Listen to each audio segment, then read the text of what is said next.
আসসালামু আলাইকুম, welcome to my page. চলে আসলাম নিহারি বা গরুর পায়া রান্না করতে। তো গরুর যত বড় বড় হাড়গুলো ছিল আমি একসাথে রেখে দিয়েছিলাম কুরবানির মাংস। এটা রান্না করার জন্য আমি গরম পানি দিয়ে ভালো করে এগুলো ধুয়ে পরিষ্কার করে আমি একটা বড় পাতিলা নিয়ে নিলাম।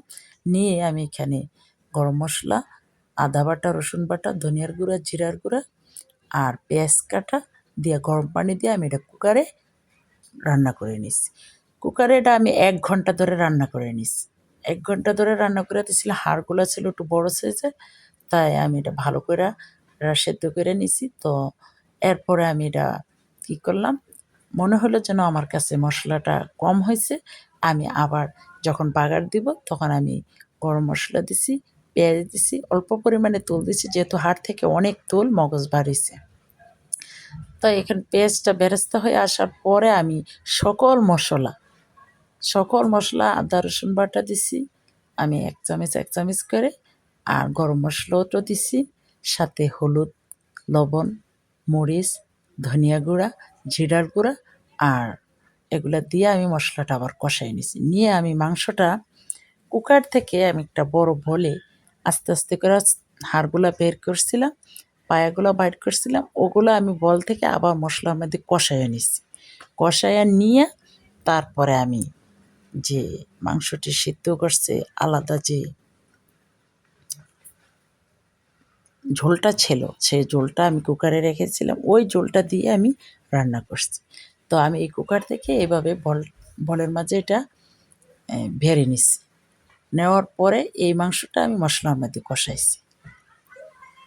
কষাইয়া যখন কালারটা, রঙটা সব ঠিক হয়ে আসছে, তারপরে আমি কুকারের ওই পানিটা দিয়ে দিছি। দিয়ে তারপর এটা সুন্দর করে রান্না করেছি।